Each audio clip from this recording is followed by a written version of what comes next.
O tema da palestra aí vai ser sobre DevSecOps, né, integrando segurança aí no pipeline de desenvolvimento, né, no processo de desenvolvimento, tá? E aí estão os meus contatos, né, praticamente GitHub, LinkedIn e Twitter, @MagnoLogan, e KatanaSec é só no Instagram atualmente, que eu criei um perfil lá só para compartilhar notícias de segurança e tudo mais, mas a maioria dos locais é tudo MagnoLogan, para me achar nas redes sociais que tem.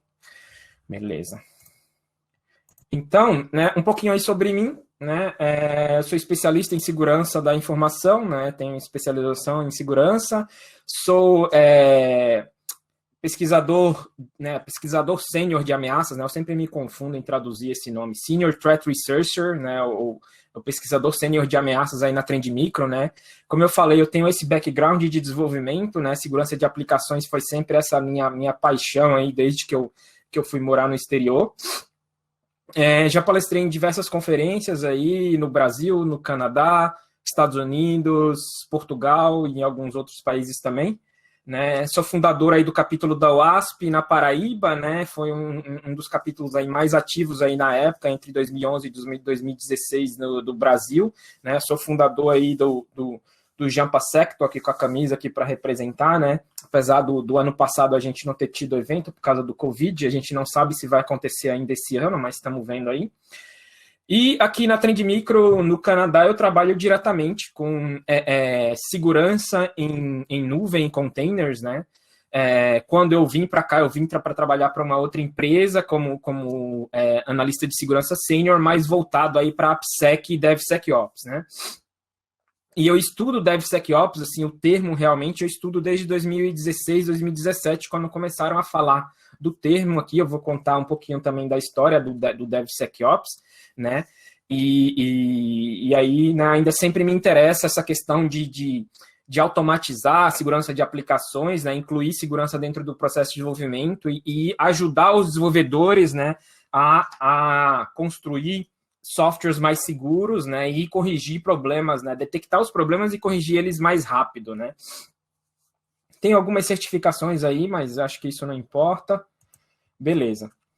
Então, a agenda da gente aqui, tá? Eu estava falando com o Felipe, eu estava atualizando os slides, porque essa palestra eu acho que eu dei, a última vez que eu palestrei esse conteúdo foi em 2018, 2019, eu acho, mais ou menos. Então, estava atualizando, vendo algumas coisas, os slides e tal, para dar uma ajustada, para trazer um conteúdo novo para vocês, né? Então, eu não sei se a agenda está condizente com o que a gente vai falar aqui, mas é mais ou menos isso daí, tá? Mas beleza.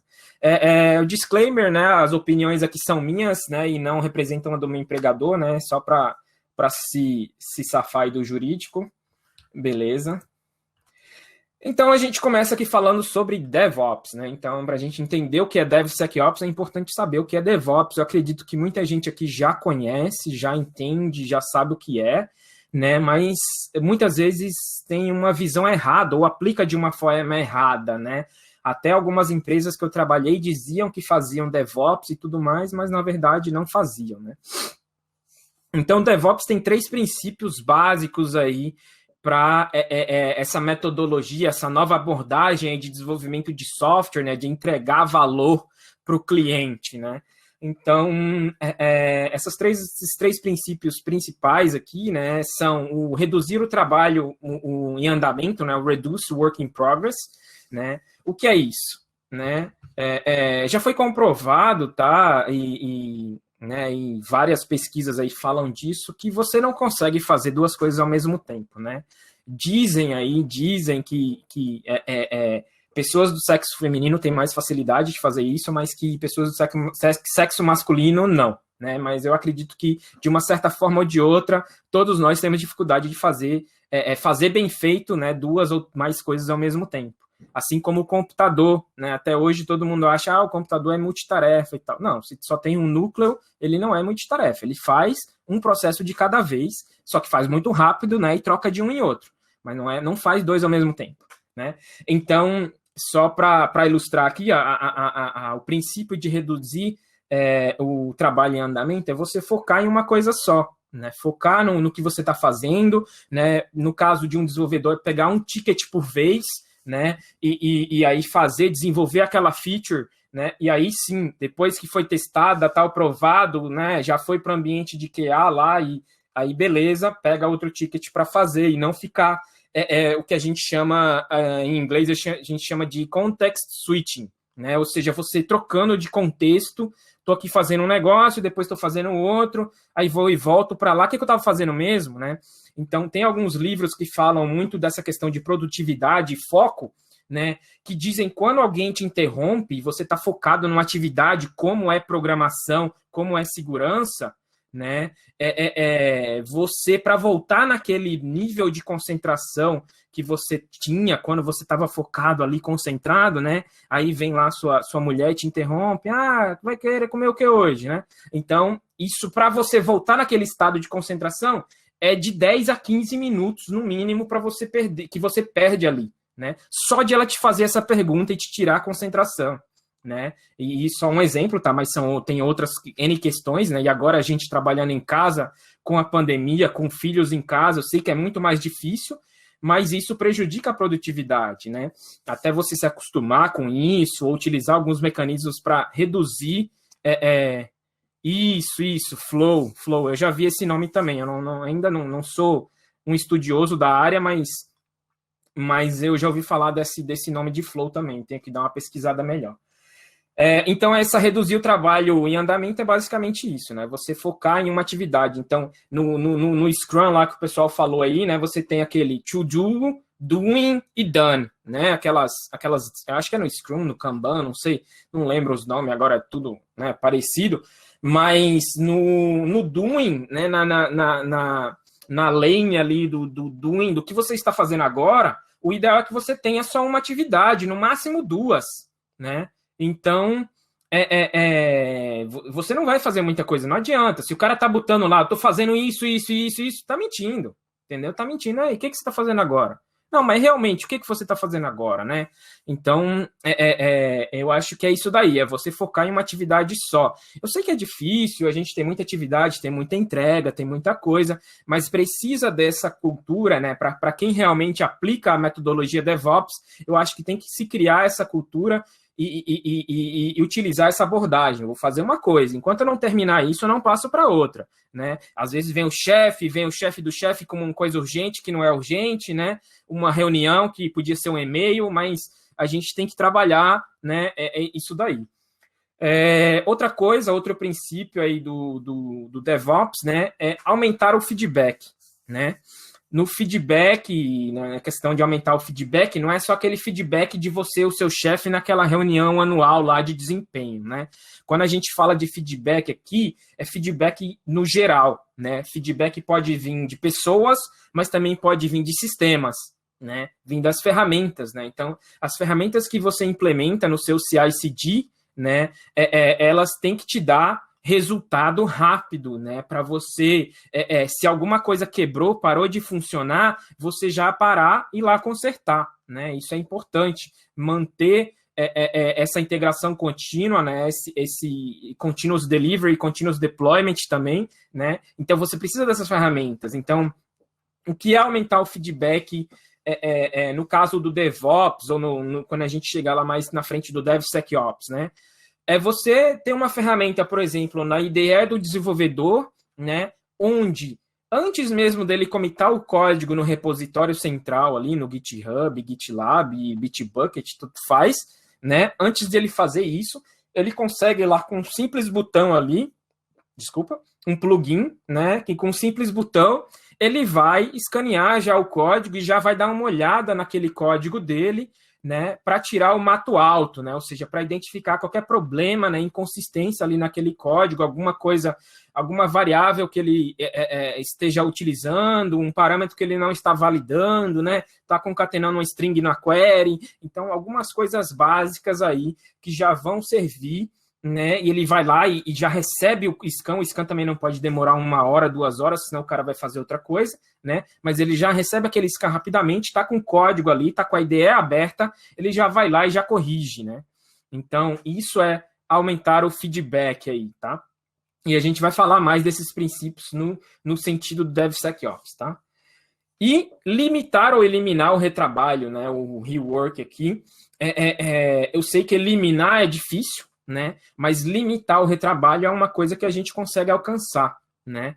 E principalmente para brasileiros é um grande problema, né? É o jeitinho do brasileiro é a gente fazer as coisas, mas vamos por aqui, vai fazer funcionar, né? A famosa POG, né? A famosa programação orientada à gambiarra, né? O Gambi, né? Vamos, tá funcionando, ninguém mexe, tá bom, né? Então, isso é um grande problema para o DevOps, né? Porque isso gera um débito técnico, né? Isso gera uma questão de que lá na frente você vai ter um problema, né? O próprio SonarQube, né? Quando é uma ferramenta que a gente vai falar aqui de scan de qualidade de código, né? Ele chama isso de code smells, né? Code smells, ou seja, esse código para mim não me cheira bem, né? Esse código aqui pode dar problema, né? Né, pode dar merda lá na frente. Então, por isso que o código não cheira bem. Então, limitar ou eliminar o retrabalho é justamente a gente tentar fazer a coisa direito para evitar que ela tenha que ser feita duas vezes, né? Então, nem que você vá incrementando aos poucos, fazer um MVP e tal, mas não ter que refazer algum código, alguma funcionalidade que já esteja feita, né? Refatorar código é sinal de que você, né, não fez correto da primeira vez, né? Então, é isso daí. Pode ir perguntando aí, tá, pessoal? Quem tiver alguma dúvida aí, pode fazer um negócio bem interativo. Pode ir mandando perguntas, eu vou respondendo. Acho que a gente tem bastante tempo aí até o final. Dá para a gente falar bastante aqui. E aí, só uma ilustração para quem ainda também não conhece DevOps, né? E o que o que é DevOps, né? O DevOps e o sentido disso, né? Dessa nomenclatura, né? Então, aí você tem várias metodologias, né, aplicadas aí ao processo de desenvolvimento, né? Você tem o desenvolvimento ágil, né, que teoricamente, iria da fase de planejamento até o build aí de um software. Você tem a integração contínua, né, o CI, né?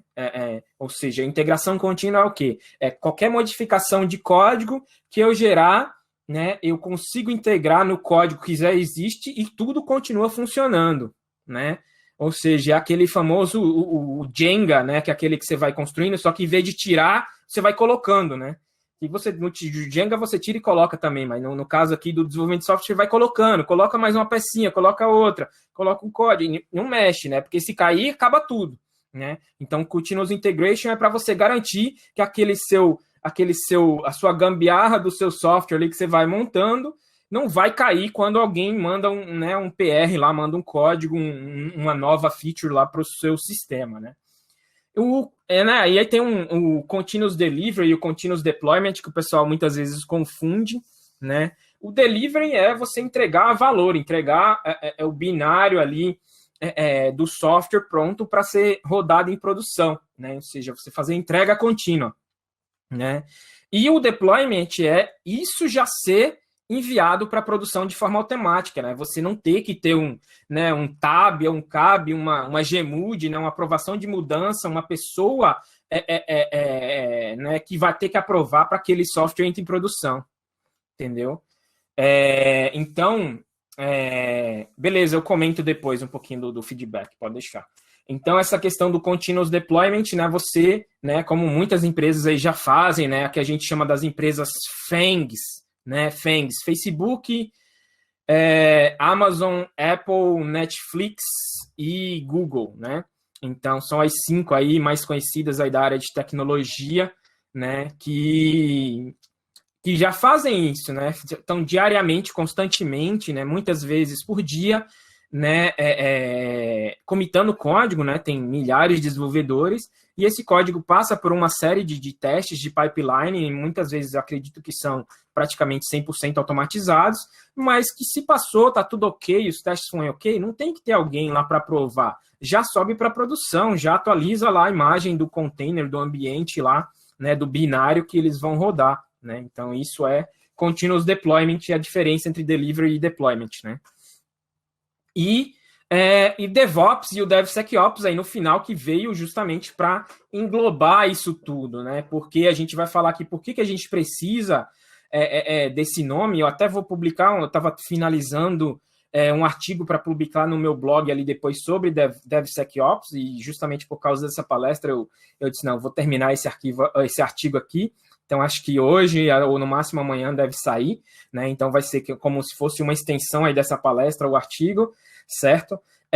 Mas, então, DevOps, DevSecOps vem com o objetivo de englobar todo esse processo de desenvolvimento, né? E aí, né, vai entrar a discussão de onde, né, se tem que incluir a segurança e a qualidade ou não nesse processo. Tranquilo? Todo mundo está entendendo até aí? Sim, um blog, beleza. Quem puder compartilhar, deixa eu mandar aqui. Beleza.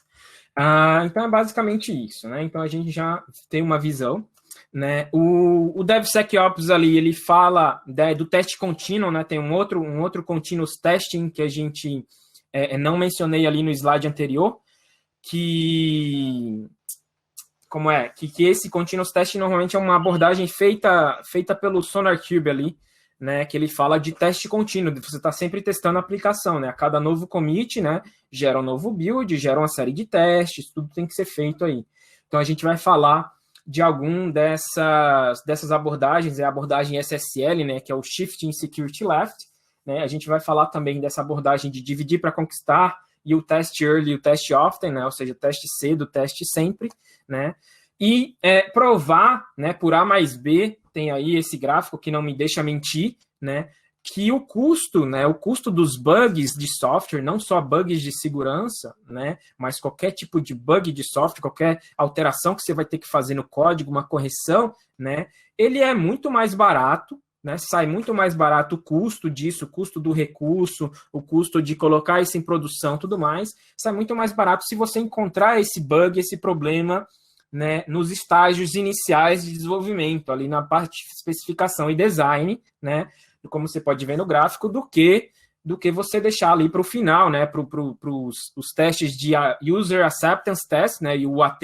ou depois que está em produção, né, então vai sair bem mais caro, e aí justamente o pessoal diz, segurança é prejuízo, né, segurança é gasto. Não. Se a gente implementar a segurança do jeito certo aí dentro do processo de desenvolvimento e aplicar o conceito de Shifting Security Left, que eu vou explicar mais na frente, né, a gente pode ver que segurança vai trazer economia, né? Eu sei que é difícil de medir isso e ainda tem muitas pesquisas aí, estudos tentando fazer essa medida de ROI, né, do retorno de investimento, mas já tem várias comprovações aí, tá, que mostram, né, que identificar falhas, né, mais cedo, né, sai mais barato para corrigir. Tá, ok? Beleza. Aqui Magno, só eu acho que tem Oi. Pergunta aqui que eu acho que é interessante, de repente, comentar. O Lucas fez a seguinte colocação, né? Uma das coisas que me ajudou a entender na prática essa questão do pipeline em si foi o GitHub, né? Mas ele comentou assim que não sabe como se completa. O GitHub Actions possibilita realizar todas essas fases quando fala do ciclo de desenvolvimento. Eu acredito que seja nesse sentido a pergunta dele. Tá. Então, o GitHub Actions eu conheço pouco, né? Já usei algumas vezes, mas que pelo que eu entendi dele, é uma ferramenta de CI, né? De Continuous Integration, uma ferramenta ali para substituir o seu Jenkins, por exemplo, né? Eu não sei o que ele pode fazer mais ali, se ele tem outras funcionalidades, mas a ideia dele, desculpa, é de substituir o seu Jenkins, né? Ou seja, é uma ferramenta de CI. Não sei se ele vai fazer tudo isso daí para você, mas como ele é scriptável, né, você programável ali, você consegue scriptar, pode ser que com integrações, você consiga com ele mesmo chamar outras ferramentas ali que você consiga realizar tudo, né? O próprio Jenkins, né, ele tem o pipeline as code, né? Você consegue fazer um pipeline ali utilizando aquela linguagem Groove ali do Jenkins, que você consegue realizar várias fases aí do seu pipeline no próprio Jenkins, né? Então, tudo vai de você utilizar a ferramenta, né, as funcionalidades corretas ali dela, né? Mas eu não sei se ele faz toda essa fase aí, né? Mas tem muita gente já utilizando o GitHub Actions para chamar ferramentas de segurança e tal, fazer essas automações de ferramentas de segurança que a gente vai falar mais na frente, tá? Aí só uma tabelinha, né, uma tabela periódica do DevOps, né, de ferramentas DevOps aí era desenvolvido por essa empresa chamada Shebia Labs, né, que foi comprada aí por essa Digital AI. Acho que tem uma versão mais nova, a versão 4, eu não consegui pegar, e aí fala das ferramentas de segurança e tal, isso daí. Então fica como um guia, né? Se você ainda não tem uma ferramenta de um tipo específico aí de DevOps no seu ambiente, né, a ferramenta não vai te garantir DevOps, né? Então, a ferramenta não vai te garantir isso, mas vai te auxiliar em algumas coisas, vai te automatizar, principalmente se você tem uma equipe pequena, né? Eu já vi várias empresas que, tipo, na empresa anterior que eu trabalhava, quando eu cheguei tinha 300 desenvolvedores, né? 300. Sabe quantos caras de segurança? Só eu. Só tinha eu de segurança lá. Né? Então, na segurança de aplicações, né? Então, tinha uns outros desenvolvedores ainda que gostavam, que se interessavam pelo assunto, mas só tinha eu para 300 desenvolvedores. Né? Então eu tinha que fazer pen test, tinha que fazer análise de código, tinha que fazer treinamento para desenvolvimento seguro, né? Então, se você não tiver essas ferramentas para automatizar algumas partes do seu trabalho, cara, você não vai fazer, não tem como, entendeu? Não tem como. Então fica essa tabelinha aí, tem bastante ferramenta legal, aí eu sei que não é completa, não tem tudo, mas já serve como uma referência aí para vocês. Né? E, né, então, né, simplesmente, né, ninguém simplesmente migra, né, para DevSecOps, né? Então a gente precisa entender agora o que é DevSecOps, né, e como a gente faz para implementar pelo menos algumas partes ou pelo menos algumas ferramentas de segurança que vão te auxiliar nesse processo e você realmente poder dizer, não, eu faço DevSecOps, né? Eu aplico a metodologia, ou pelo menos parte da metodologia da abordagem de DevSecOps, tá? Beleza, né? Então, onde é que surgiu esse termo aí, né? Não sei se vocês conhecem da história um pouco, mas DevSecOps nem sempre foi chamado desse nome, né? Já tiveram vários outros nomes aí, eu coloquei nos slides, né? O primeiro deles aí foi o Rugged DevOps, né? O Rugged em inglês quer dizer como se fosse engelhado, enrijecido, né? Uma DevOps mais dura, né? Uma tradução literal aí também, não sei. E aí outros nomes, né? SecDevOps, DevOpsSec, né? Tem gente que acha que esses nomes significam coisas diferentes, e eu já vi utilizando isso de outras formas, mas pelo que eu já entendi, né, para mim são termos similares, né? Agile Security, Agile SDLC, DevOps Security e tudo mais, né? O termo que ficou mais famoso, e aí entra a questão do marketing, né? Foi o termo cunhado pelo Gartner, né? Que é aquele dono do quadrante mágico do Gartner, que num artigo que eles publicaram, se eu não me engano, em 2016, né? Chamando, acho que tem referência no final nos slides desse artigo, que é justamente de onde essa imagem foi tirada, eu esqueci até de colocar a referência aqui, mas foi de onde esse termo foi tirado, como chamando DevSecOps, né? A segurança ali no meio entre desenvolvimento e operações, né? Apoiando, nesse caso aqui, a segurança está englobando todo o processo aí, né, o famoso, né, o símbolo do infinito aí, que nunca acaba, né, então a segurança está ali como o olho de Sauron, né, que tudo vê ali e está monitorando todo esse processo, né, e eu falo que, né, desenvolvimento de software, para mim, eu vejo o desenvolvimento de software hoje em dia como um jogo de MMORPG, né. Quem já jogou MMORPG, tipo World of Warcraft, Ultima Online e tudo mais, né? É um jogo que nunca acaba, né? Não tem fase, né? Você não zera o jogo, né? Então, o desenvolvimento de software é um MMORPG, né? E aí, segurança não pode ser mais esse gargalo, né? Ser essa barreira que atrasa esse processo de desenvolvimento, de gerar código, gerar valor para o cliente, né? Então, ele não pode mais ser essa barreira de dizer não, né? Então, tem que mudar o conceito, né? Então, o desenvolvimento tem que agora entender, a segurança tem que agora entender que tem que utilizar as práticas, as boas práticas, as metodologias de desenvolvimento dentro da segurança também, né? Porque senão vai ficar para trás, senão não vai dar conta, não vai conseguir atingir seus objetivos, vai o sistema entrar com vulnerabilidade mesmo em produção, e vai acontecer, né, incidentes e problemas e falhas aí e a segurança vai acabar sendo culpada por isso, né, por não ter conseguido acompanhar o passo aí da agilidade das equipes de desenvolvimento e operações que estão muito mais ágeis que as equipes de segurança hoje em dia, né? Quer queira, quer não, é assim na maioria das empresas, né? Tem uma palestra bem legal da Black Hat de 2019, tá? Que eu estava lá presencialmente, lá em Las Vegas, aí, acho que foi bem legal essa palestra, que foi o keynote da Black Hat 2019, que foi eu até mencionei no começo do painel, hoje de manhã, no pessoal lá, foi o keynote do Dino Daizove, né? O Dino Daizove é um carinha lá dos Estados Unidos, lá de Nova York, se eu não me engano, bem famoso na área de segurança, que ele fez uma palestra falando, né, que os seus engenheiros de segurança agora são engenheiros de software, eles precisam entender programação, precisam entender de desenvolvimento, precisam entender, saber ler um código, saber scriptar alguma coisa, saber automatizar alguma coisa, entendeu? Senão, né, vai ficar para trás, né? Então, né, né, o mundo não é o dos mais fortes, né, daqueles que se adaptam melhor.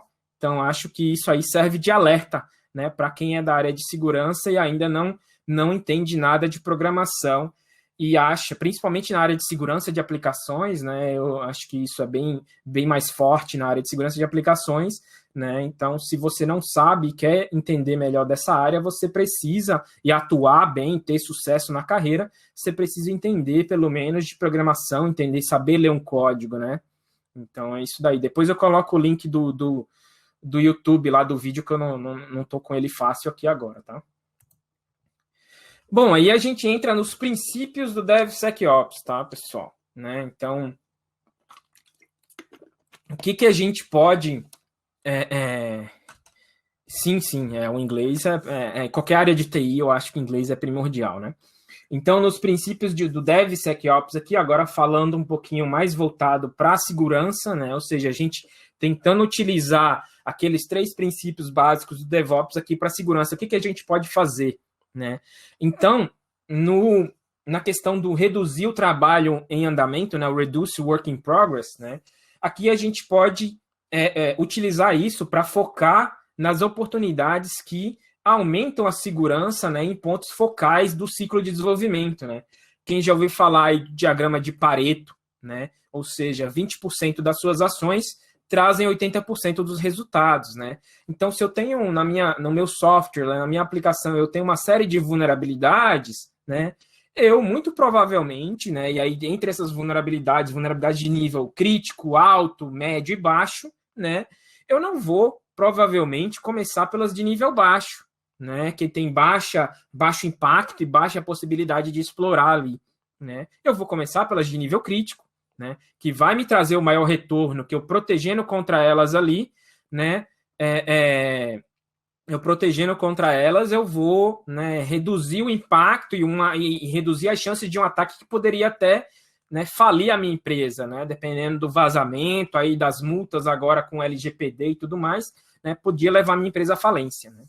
Então, essa é a questão do reduzir o trabalho em andamento. Eu não vou querer corrigir tudo. Não existe isso, né? Não existe software 100% seguro e não existe software sem vulnerabilidade, né? Paciência, isso a gente tem que aceitar. Vai sempre ter alguma coisa, né? Então, tem muita gente que escolhe corrigir pelo CVSS, né? Vai do 8 ao 10 por ali. Aí vai depender de cada um, de como é que é o estilo da sua empresa, né? E tudo mais. Mas aí você vai ter que escolher e definir a sua abordagem, tá? E agora aqui ficou, né, em safety, eu fiz uma tradução direto no Google Translate lá, mas na segurança, né, né, tipo, game changes constantly, ou seja, o jogo muda constantemente, né?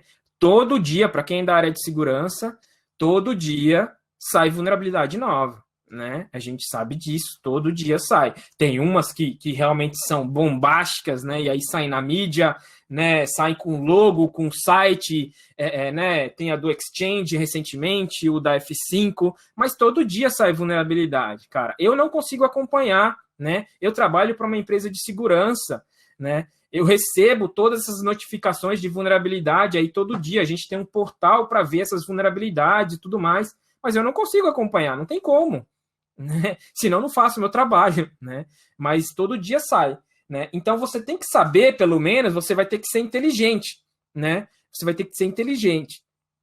Pô, saiu uma vulnerabilidade no, né? Vou pegar o F5 aqui, o Ismael que me perdoe, mas vou sair uma vulnerabilidade no F5. Pô, eu uso F5? Não. Então eu me importo? Não, não me importo, né? Foda-se, aí o problema é o F5, né?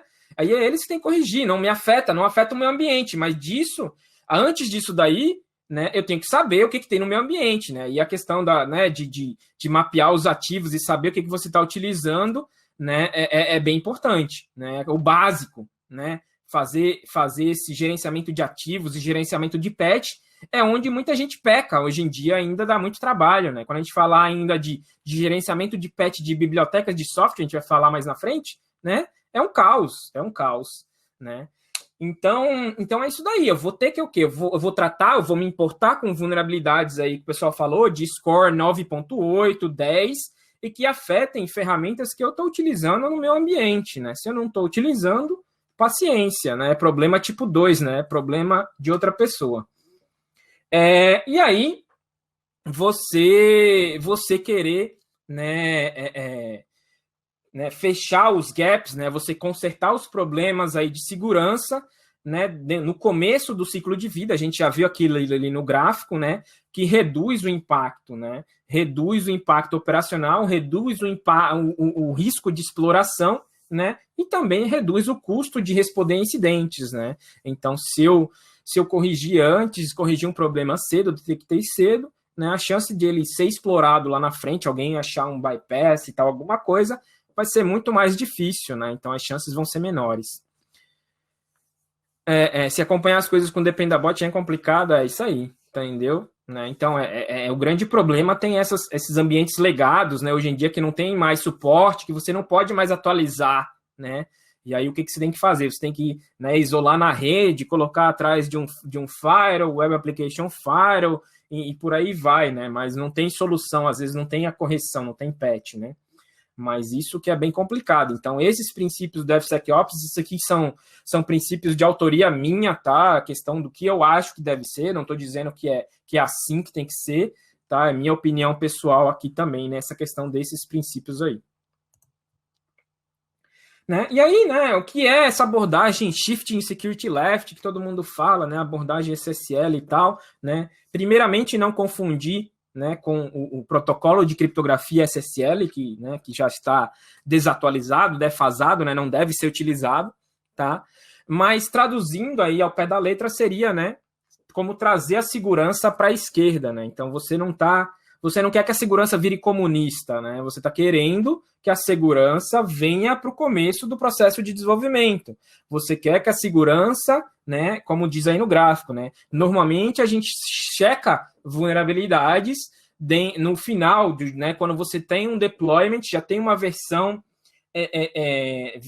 da aplicação rodando, né, seja no ambiente de dev ou de QA, né? E aí você vai chamar alguém internamente, uma consultoria, para fazer um pen test, né? E aí é onde vocês, né, check for vulns here, né? E aí a abordagem Shifting Security Left é justamente isso, né? Mas por que a gente não checa por né, segurança aqui na fase de teste, né? Ou melhor ainda, né? Por que a gente não checa por segurança na hora que está desenvolvendo o código, né? Ou ainda melhor, né? Ou seja, porque a gente não planeja a segurança do começo, né? Os requisitos de segurança, antes mesmo de escrever qualquer linha de código, a gente fazer uma modelagem de ameaças, estabelecer uma lista de requisitos de segurança, né? Para que a partir daí, todo esse processo, né, seja feito de forma correta, de forma adequada, né? Ou seja, por isso que tem essas duas abordagens, né? Dividir para conquistar e teste cedo, teste sempre. Por quê?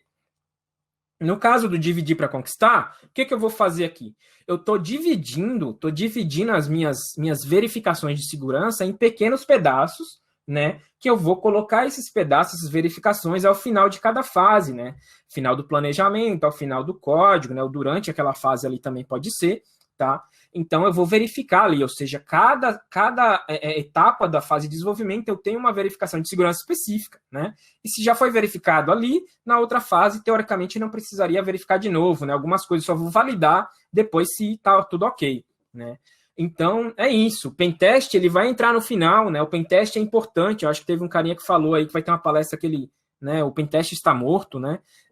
Falou hoje de manhã no chat, eu vi aí, eu disse, não, o pentest não está morto, o pentest é importante, né? Mas tem muita outra coisa, muito mais outras coisas aí no cenário de segurança de aplicações que pode ser feito antes de você querer fazer um pentest, né?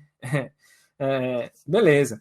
E o teste early, teste often, né? Ou seja, teste cedo, teste sempre, né? O teste frequentemente, né? Ou seja, a partir do momento que você pode criar casos de teste, desde que seja o mais básico, teste unitário, né? E você ter uma cobertura de testes, né, razoável ali do seu software, isso já ajuda a segurança, né? Isso já ajuda, porque você vai evitar ali bugs, falhas lógicas e tudo mais, entendeu? Então, você tem que estar sempre testando o seu software, teste contínuo, né? O teste de regressão, né? Ou seja, se você fez alguma alteração no ambiente, numa funcionalidade, atualizou uma biblioteca, né? Você tem que ter uma forma de testar para saber se essa nova versão desse software, com essa nova versão da biblioteca, está funcionando corretamente, está tudo ok, né? Se não tiver, tem que entender, corrigir e tudo mais, né? Então, não é só, testei a biblioteca, testo uma funcionalidade aqui, tá ok e acabou, né? Isso vai dar problema lá na frente, entendeu?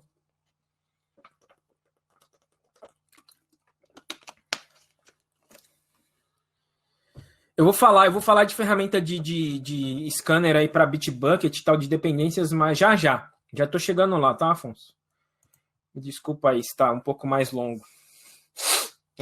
E aí, né, um relatório que eu recomendo bastante, então, para quem quer ser da área de segurança de aplicações, ou quem já trabalha na área de segurança de aplicações, duas coisas que eu acho que tem que saber, né? Duas coisas. A primeira é o WASP Top 10, né, e alguns outros projetos da WASP ali que são muito bons, o Proactive Controls, o ASVS, né, o ZAP também, para utilizar como base ali, como ferramenta, são muito importantes. Então, uma das coisas que tem que saber é o WASP e os projetos da WASP no geral, né? Outra coisa que eu acho extremamente importante é esse relatório, tá, que eu leio todo ano, esse relatório do estado da segurança de software da Veracode. Tá? A Veracode, para quem não sabe, é uma das empresas mais antigas aí de segurança de software, né? Hoje faz parte da CA Technologies e tudo mais, mas ainda age de forma independente, e todo ano eles soltam esse relatório aí do estado da segurança de software. Eu fico todo ano esperando para ler esse relatório, porque tem muita informação interessante, né? E tipo, você pode ler os relatórios dos anos anteriores que ainda tem informação relevante para você hoje em dia, né? Esse gráfico eu peguei da versão 9, né? Faz 2 anos atrás, eu acho. Já tem o 11, a última versão atual, mas se você for nesse link aí que está nos slides, eu vou divulgar os slides depois, no link dos slides ele já leva para a versão mais nova, é uma página ali que fica sempre a versão mais atual do relatório, né? Então ele mostra aqui, né, ou seja, qual é a velocidade de correção, né, comparado com frequência de scans, né? Ou seja, aplicações que rodam scans mais frequentes, que testam mais frequente, né, o test often ali, e aí provavelmente testam também cedo, porque tem que testar desde o começo, né, eles já corrigem muito mais rápido, né, o rate ali, o vermelhinho, né, ou seja, faz mais de 300 scans por ano, né, e aí corrige muito mais rápido as vulnerabilidades do que esses outros aqui embaixo, né, que faz 3, 4, até 12 scans ali uma vez por mês, né? O 12 scans você sabe que é uma vez por mês, ali é só para compliance, né? E aí demora muito mais tempo para identificar e corrigir a vulnerabilidade, entendeu? Então eu recomendo bastante, tem muitos gráficos interessantes nesses relatórios aí da Veracode, não dá para trazer todos aqui, mas eu recomendo bastante dar uma olhada nesses relatórios aí, todo ano, no final do ano mais ou menos eles publicam. E aí, como é que eu aplico, né? Como é que a gente falou bastante aqui de conceitos e tudo mais e tal, beleza, né? Muita ladainha, muita abobrinha, mas como é que eu aplico isso? Né? Como é que eu aplico o DevSecOps na minha empresa? Se eu quiser chegar hoje, né? Sem budget nenhum, sem ferramenta nenhuma. Como é que eu faço isso, né? Então, um princípio que eu adotei aqui quando eu cheguei no Canadá, na empresa anterior que eu trabalhei, quando eu falei aqui que era mais ou menos 300 desenvolvedores para uma pessoa de segurança, né? Então, a primeira coisa que você tem que fazer é mapear as ferramentas de desenvolvimento que já existem na empresa, né? Que já são utilizadas aí, a IDE, né? O ferramenta de CI, né? O repositório de código, qual é a ferramenta de comunicação ali, de GitOps também, né, para receber alerta ali, no caso, o Slack é bem famoso para isso, né, aí tem o Bitbucket, o GitHub, né, o CI aí, o Jenkins, né, as ferramentas de teste unitário, né, no caso aqui eu botei o JUnit, então você tem que entender isso, né, porque não adianta você chegar com um monte de ferramenta nova e querer que desenvolvedores utilizem isso e incluam isso no processo de desenvolvimento dele, né.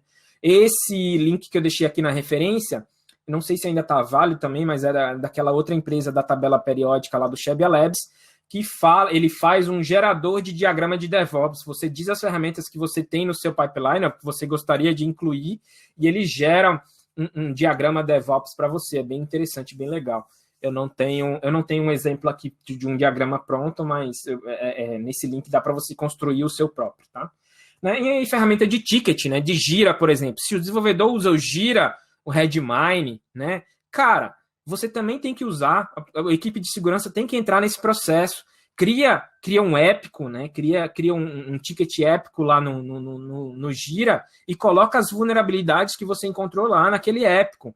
Pega aquele épico ali, aquele ticket épico, e manda para a equipe responsável, para a equipe de desenvolvimento. Toma, o filho é teu. Né? Agora, os tickets, a bola está com você. Obviamente, você vai passar as informações necessárias das vulnerabilidades, saber como corrigir, né? Dar uma forma deles replicarem a vulnerabilidade para eles fazerem reteste. Né? Se você não fizer isso, só entregar um PDF que você exportou de uma ferramenta de segurança, aí paciência, não vai funcionar. Né? Mas é isso, utilizar essas ferramentas que já existem no ambiente de desenvolvimento para você poder, aos poucos, ir incluindo segurança, né, dentro desse processo. Né? Você não precisa de ferramenta de segurança para incluir segurança, entendeu? Então, você dá para fazer isso com essas ferramentas de desenvolvimento aí. E puxa bastante, né? Uma dica que eu dou puxa bastante para o lado da qualidade. Né? O pessoal de qualidade, o pessoal de QA, de teste de software, é o seu parceiro ali na área de segurança, porque não existe, o pessoal falou aqui hoje de manhã no painel, né? Não existe um software de qualidade se o software não tiver segurança, né? Então, segurança tem que estar ali naquele meio, tem que estar ligado, né? Então, segurança e qualidade andam juntos. Então, uma ferramenta de qualidade de código, que a gente vai falar aqui do SonarQube e tal, ela é importante, ela pode te auxiliar, ela, apesar de não ser um SAST, né, de uma ferramenta de análise estática de segurança, mas ela tem uma série de plugins que podem te auxiliar ali. E se a empresa já usa isso, se os desenvolvedores já usam isso no dia a dia, é muito mais fácil de você adicionar um plugin no SonarQube do que você adicionar uma nova ferramenta, um novo portal, um novo login, né, que os caras vão ter que acessar e ficar vendo diariamente ali para eles corrigirem as vulnerabilidades, tá? Isso aí, né, dificilmente vai acontecer, tá?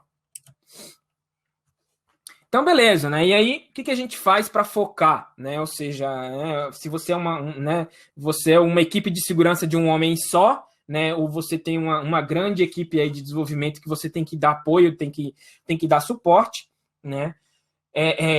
Eu vou focar por onde, né? Eu vou primeiro, cara, é o que eu falei. Não vai pegar um relatório de uma ferramenta automatizada e passar para a equipe de desenvolvimento sem nem olhar para o relatório, né? Sem nem olhar.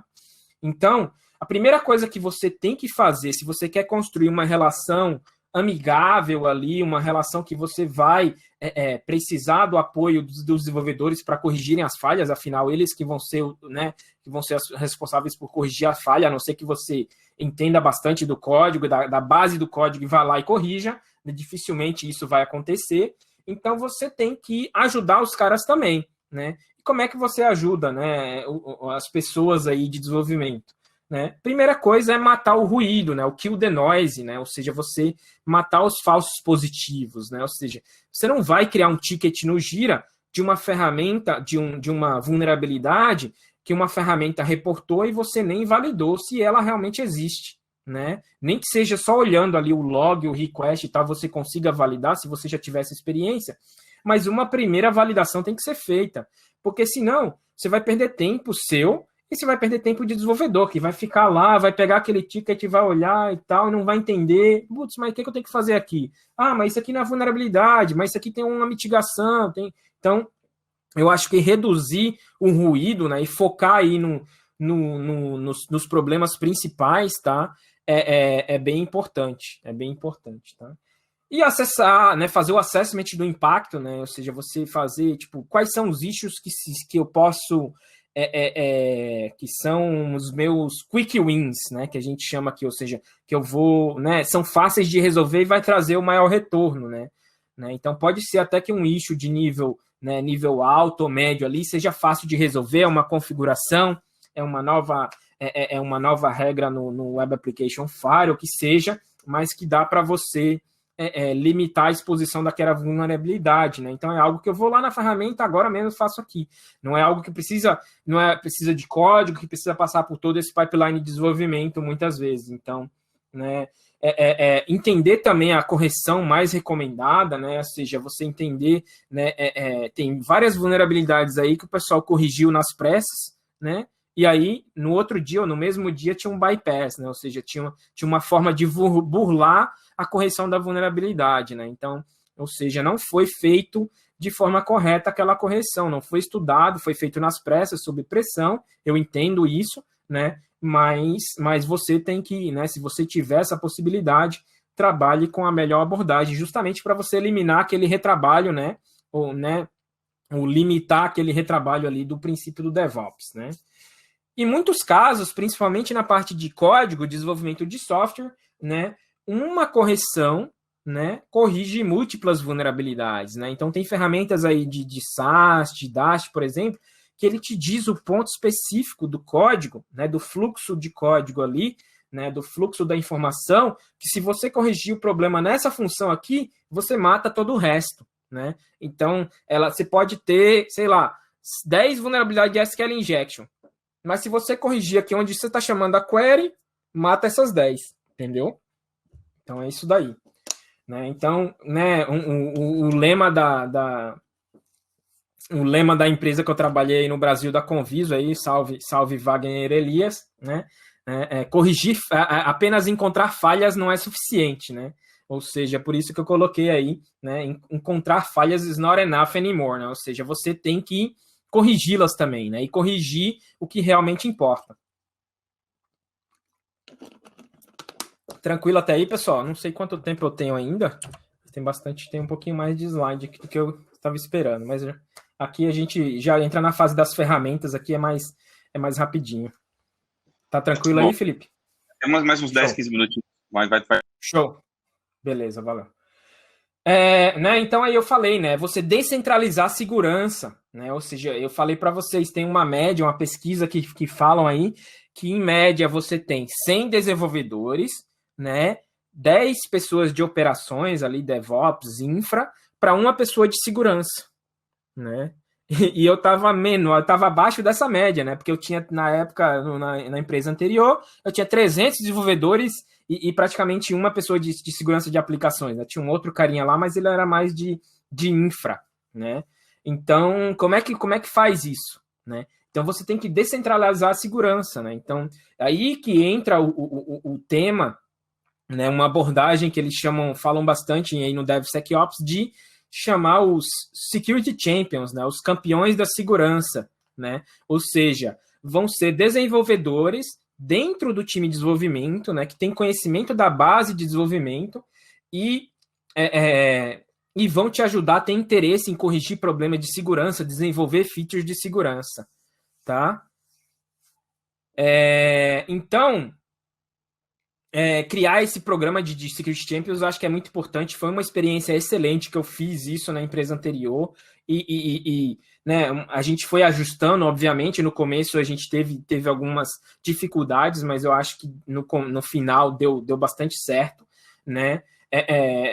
Então, você começar com um treinamento de desenvolvimento de segurança, né? A primeira questão do SDL da Microsoft, que está aí desde 2000 e não sei quanto, já 2006, 2007, eu acho que quando foi publicado, né? Ele fala, a primeira fase de um ciclo de desenvolvimento seguro é o quê? É treinar, né? Desenvolvimento seguro, treinar os desenvolvedores.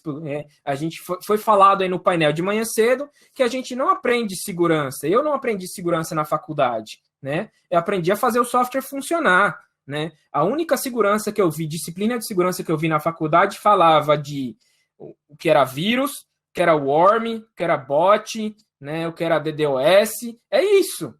Para segurança de software, isso não serve, né? Isso não serve. É bom ter a base? É interessante. Mas você, quando você tinha que apresentar um projeto para o professor na faculdade, o professor só queria saber se o projeto funcionava, né? Se ele colocasse lá o valor esperado e funcionava. Raríssimas as exceções de professores que tentavam, né? Tinha um input de esperava a letra, né? Esperava um nome e o cara colocava um número, né? Aí crashava os projetos de todo mundo. Aí era 0 para todo mundo, né? Então isso é difícil, né? O desenvolvedor não teve esse treinamento. E hoje em dia, no dia a dia da empresa, ele não tem, muitas vezes ele não dispõe desse tempo extra para incluir segurança depois, né? Ele não tem desse tempo extra. Então você tem que ensinar ele para que ele já mentalize segurança e já codifique com segurança desde o começo, né? Beleza, né? Então, tipo, você pode começar com treinamento de segurança, de desenvolvimento seguro, você pode fazer CTFs, né? Desafios de segurança aí são bem interessantes. Hoje em dia tem algumas empresas que trabalham com essa parte de gamificação, que tem plataformas de treinamento e desenvolvimento seguro com ranking, com desafio em várias linguagens aí. Alguma delas aqui que eu vou citar que são bem interessantes é a Secure Code Warrior, né? O Avatar e tem mais uma outra que eu esqueci o nome agora. Secure Code Warrior, Avatar. Tinha o Code Bashing, que agora faz parte da Checkmarks, mas eu acho que não sei como é que tá, em que pé tá. Tem o Remediate the Flag. Remediate the Flag é bem legal, que é um projeto da OASP, né? Quem for membro do OASP, tiver uma conta, um e-mail da OASP, você pode ter acesso gratuitamente, né? Mas ele também tem uma versão corporativa aí, o Remediate the Flag, né? Não é Capture the Flag, você tem que corrigir a vulnerabilidade. Então é bem legal essa plataforma aí da OASP, né? Um projeto da OASP também, né? Então você tem que trazer pessoas que falem a língua do desenvolvedor, né? Que já passaram pelos problemas que eles passaram, que entendem as frustrações que eles né, passam, né? Para você poder trabalhar com eles e criar esse relacionamento, entendeu? Né? Então, e aí é que quando você cria esse relacionamento é que você, né? Solicita, pede ajuda, pede apoio para eles corrigirem as vulnerabilidades, e aí você pode estabelecer, olha, agora em toda sprint, né? Toda sprint 30%, né, um exemplo aqui, 30% vai ser do tempo da sprint, né, dos tickets da minha sprint, vai ser para corrigir bug de segurança, né, se existirem bugs de segurança cadastrados aí no meu Jira, né, por exemplo, e se não tiver bugs, vai ser para desenvolver novas features de segurança naquele projeto ali, naquela squad, né, naquela equipe, né. Então, você pode determinar essa forma, né. E aí, como é que você motiva isso? Que o cara vai querer corrigir, né, bug de segurança. Aí você mexe no bolso, né? Mexe no bolso. É uma coisa que tem que colocar na meta de desenvolvedor, né, na meta da equipe de desenvolvimento, que vai ser bônus da área, né, se eles corrigirem tanto de falhas ali, né, no final do ano. Né? É uma motivação. Você também tem que ter. As pessoas são movidas à motivação.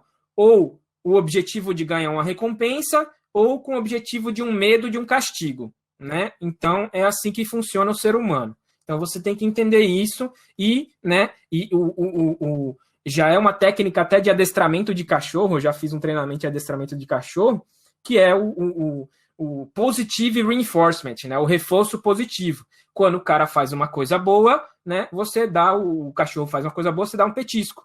Né? Isso se aplica para o ser humano da mesma forma, né? Obviamente que eu não estou dizendo que vai ter que tratar o ser humano como cachorro, mas que você vai bonificar e premiar e reconhecer, né? Até isso serve para né, crianças, adolescentes, como serve para o ser humano adulto também. Então, da mesma forma, dá para você fazer isso. Beleza. E aqui a gente vai ter o quê? Alguns minutinhos para eu correr com três abordagens aí de segurança de aplicações.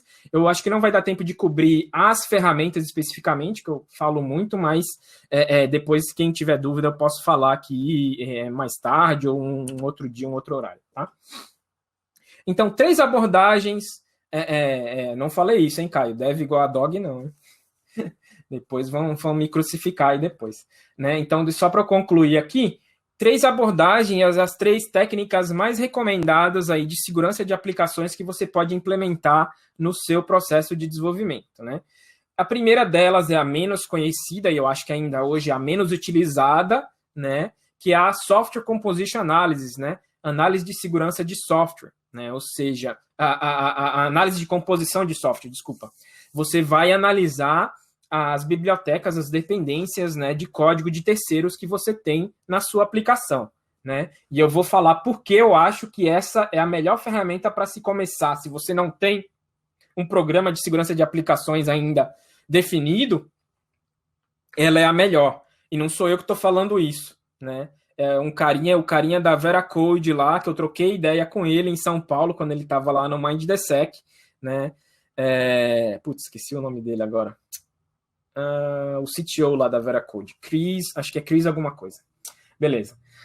E aí você vai ter essa ferramenta, você tem a outra opção do SAST, né, que é a ferramenta de análise estática, que vai analisar o código customizado, o código feito pelos seus desenvolvedores, para identificar falhas, né? Eu vou entrar em cada uma delas aqui, tá?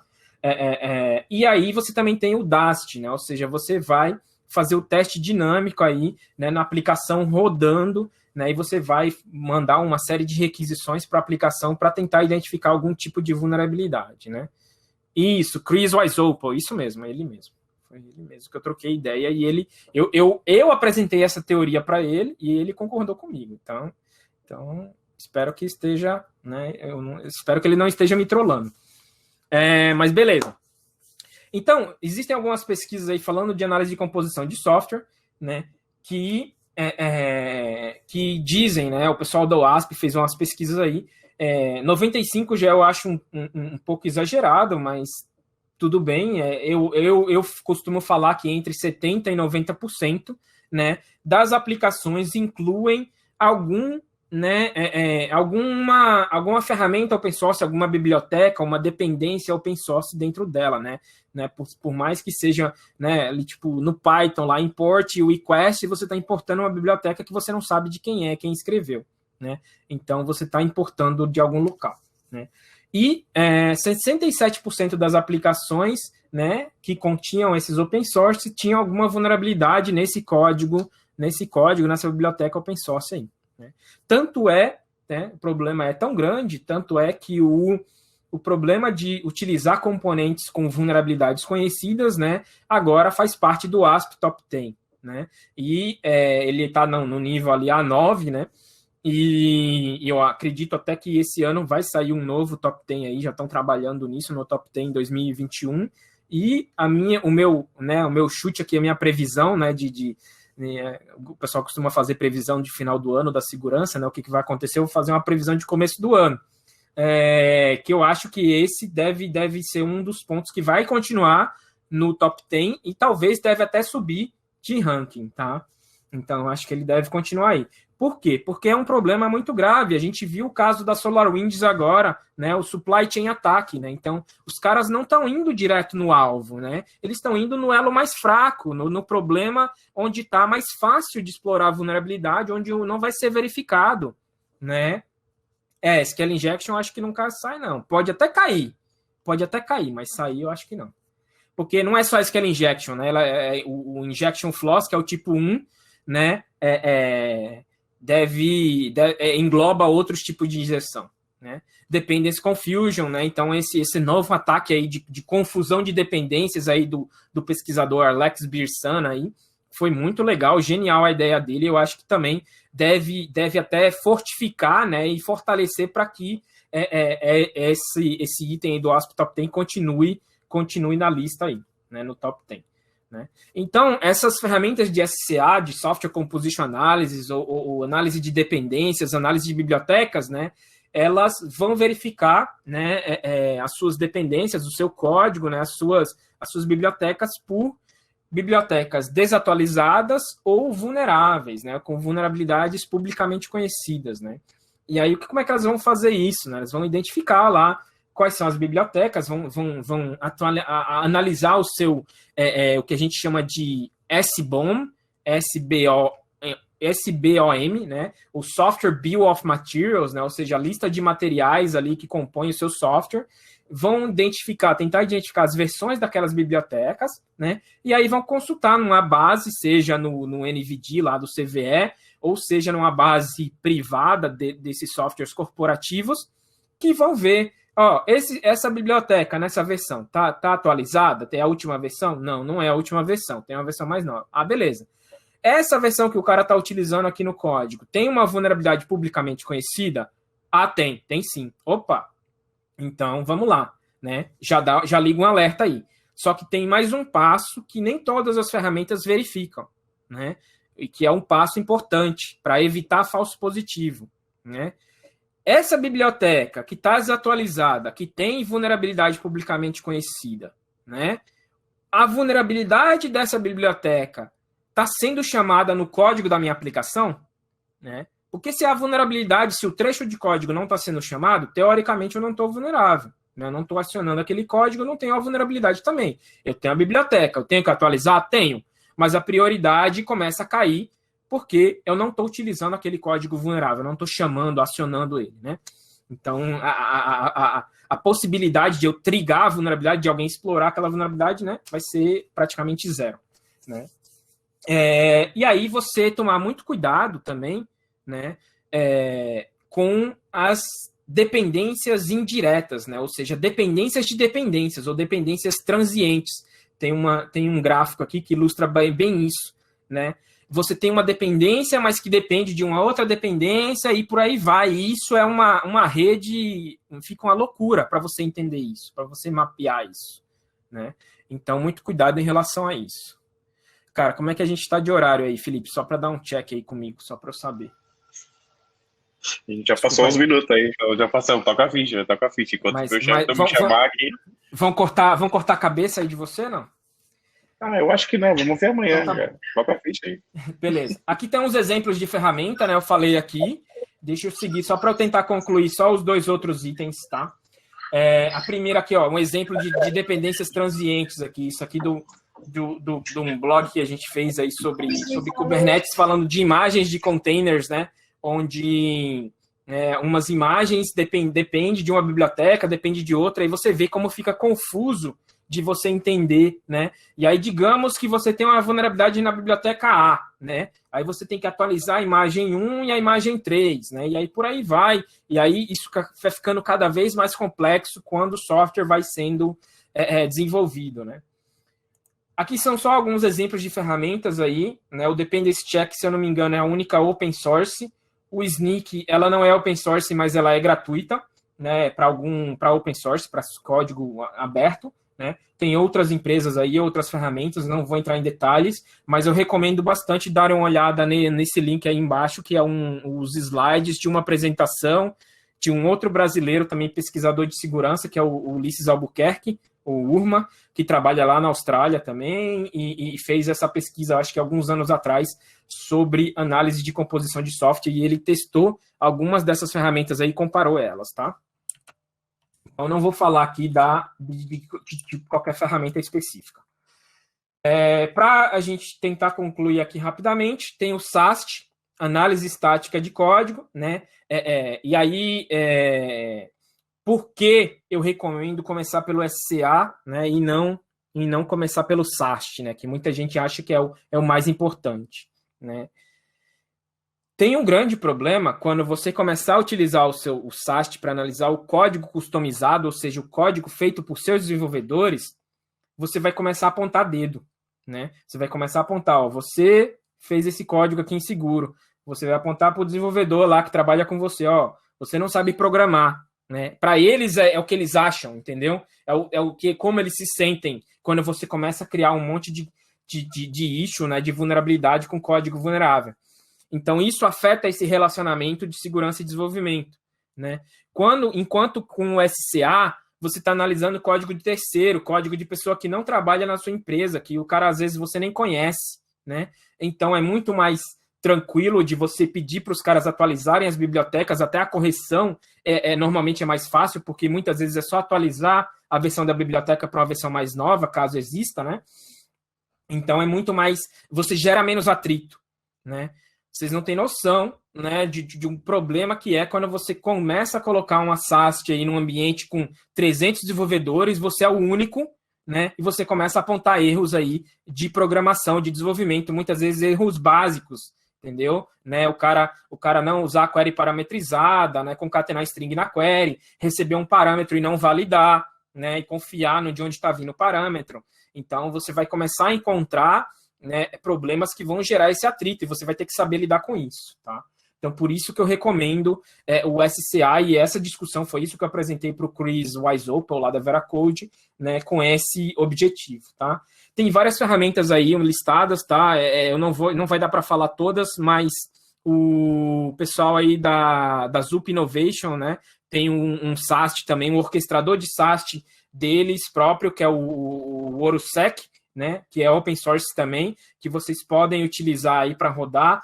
Tem uma outra ferramenta brasileira também chamada o HuskCI, da Globo.com, e inúmeras outras, né? O SonarQube, como eu falei, eu coloquei aí, ele não é uma ferramenta de SAST, para deixar bem claro, mas ele tem vários plugins de segurança que ajudam você aí. Se você já tiver o SonarQube implementado, é muito mais fácil do que comprar uma nova ferramenta, né? E a WASP aí tem um link embaixo com essa listagem de várias outras ferramentas aí, tá? E, então, não vou falar das ferramentas, beleza.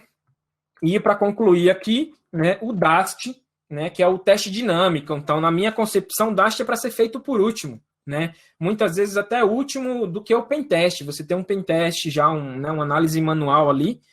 Eu vou passar os slides completos aí, tem todos os links para vocês, tá? Eu posso passar esse link dos slides aí. E aí tem o teste dinâmico, né, que é justamente o teste caixa preta, né? O teste, tipo, né, normalmente você tem uma ferramenta ali que vai fazer uma série de requisições, vai fazer um fuzzing, vai crawlear o site, né, vai mapear a aplicação, as URLs e tudo mais. Desculpa. E tem várias ferramentas que já fazem isso, né? Você pode ter ferramentas que fazem esse teste manual, ou manual e automatizado, aí, que é no caso do Burp e do Zap, e tem ferramentas que fazem tudo automatizado para você, que daí entra o Akunetix, o W3AF, o NetSparker, e entre outros, tá? Então, esses aí são os DAST, o teste dinâmico, que eu acho que, na minha opinião, é o último caso que você deve colocar ali. Você pode até rodar um scan para tirar o mato alto, para você ver quando você entrar numa empresa ou for testar uma aplicação, mas não colocar no pipeline, não ser algo que, né, as outras duas ali são muito mais relevantes, muito mais importantes para colocar num pipeline. E aqui eu coloquei o Jenkins, é a única que eu vou falar aqui, não é uma ferramenta de DAST, é uma ferramenta de CI, mas ela tem também, assim como o SonarQube, ela tem também vários plugins de segurança, né? Então ajuda bastante você utilizar o Jenkins. Se você já tem o Jenkins na sua empresa, os desenvolvedores já estão acostumados com ele, já utilizam ele. Dá uma olhada nos plugins do Jenkins, né? Se eu fizer uma pesquisa aqui por segurança nos plugins, tem uma série de plugins aí de segurança que podem te ajudar a integrar essas ferramentas aí para você, tá? O Zap eu não vou falar aqui. Aí vem a questão, né, de analisar o SAST com DAST, que é melhor e tudo mais, mas só para eu concluir, para o Felipe não me mandar embora, tá? Eu vou, né, só falar aqui os últimos pontos, né? E aí a gente conclui. Então, né, tentando concluir aí a palestra aqui, eu sei que falei muita coisa, né? Mas você tem que entender, quem é de segurança tem que entender uma coisa, né? Desenvolvedores não são experts em segurança. A gente falou aqui, eles não aprendem na faculdade nem o básico de desenvolvimento seguro, né? Nem o ASP Top 10, né? Tem desenvolvedor que não sabe o que é o ASP, né? Então você tem que tornar a segurança como parte do desenvolvimento, tão parte do desenvolvimento como é escrever código, né? Então tem que ser algo natural, tem que ser algo, né, para um hábito se tornar hábito, ele tem que ser fácil, né? Uma das coisas primordiais. Eu estou lendo um livro sobre hábitos atômicos aí. Ele fala, para você criar um novo hábito, um bom hábito, ele tem que, uma das principais coisas é ele tem que ser fácil de fazer. Então, você não pode criar uma nova ferramenta e tal, implantar, criar um novo login, criar um novo portal que o cara tem que acessar para ver os bugs, além do Gira, que ele vai ter que corrigir os tickets dele lá. Não dá, isso não vai funcionar, né? Tornar a segurança também transparente, né, e parte do fluxo de desenvolvimento, sem adicionar novas barreiras, né? Você compartilhar incidentes de segurança, você mostrar para os desenvolvedores que estão explorando a aplicação que ele desenvolveu, que estão explorando aquela falha que ele acabou implantando naquele código, né? Então, quando eu fui fazer o treinamento de desenvolvimento seguro na empresa anterior, eu peguei exemplos de código vulnerável de dentro da empresa. Então, para mostrar as vulnerabilidades, eu peguei, isso aqui é código vulnerável, isso aqui foi a vulnerabilidade que eu achei no pentest que eu fiz aqui nessa API e tudo mais, e expliquei, entendeu? Então, tipo, não é mito, né? Não sou eu que estou inventando. A gente tem hoje em dia na nossa aplicação, tá aqui o exemplo, né? Então, isso é bem importante, né? E aí uma frase bem legal do Diniz Cruz, que ele falou no AppSec Latam aí de 2011, que eu mencionei aqui antes. O Diniz Cruz é um pesquisador de segurança de Portugal, mas eu acho que ele mora na Inglaterra, e ele falou algo que me tocou bastante, que eu acho que é bem importante, né? Ele diz assim, né, que ninguém gosta de bugs, né? Nem os desenvolvedores gostam de bugs, né? Isso faz com que eles, né, pareçam mal, faz eles, né, parecer que eles não sabem programar, né? E ninguém gosta de ser dito que eles estão errados, né? Quem gosta de ser dito que está errado, né? Só quando é a mulher que você fala, aí você concorda e tudo bem, né? Mas beleza. Mas especialmente num formato de relatório, né? Você pega um relatório, exporta de uma ferramenta automatizada um PDFzão lá com 1000 páginas, um monte de vulnerabilidade e manda para o desenvolvedor. Toma, né? Aí não dá, você não está sendo parceiro, você não está ajudando, você está atrapalhando. Os caras vão te ignorar, mano. Os caras vão te ignorar e nada vai mudar. Se tornar, né, amigos aí, né, amizade mesmo, de parceria da equipe de desenvolvimento, né, você se tornar para que eles te ajudem, muitas vezes até mesmo sem perceber, eles entenderem que aquele é um problema e que se aquela vulnerabilidade não for corrigida, vai dar ruim. Vão ligar para ele de madrugada porque vai ser ele que vai ser o responsável por tratar o incidente, por corrigir a falha, né, em produção numa sexta-feira à noite, domingo à noite, entendeu? Então, a iniciativa, né, a iniciativa Vingadores, eu chamo a iniciativa Security Champions, né? Então, eu acho que ajuda nessa, né, em criar esse relacionamento, você ter alguém que é um meio termo, né, meio segurança, meio dev ali, e vai te apoiar nesse link com a equipe de desenvolvimento.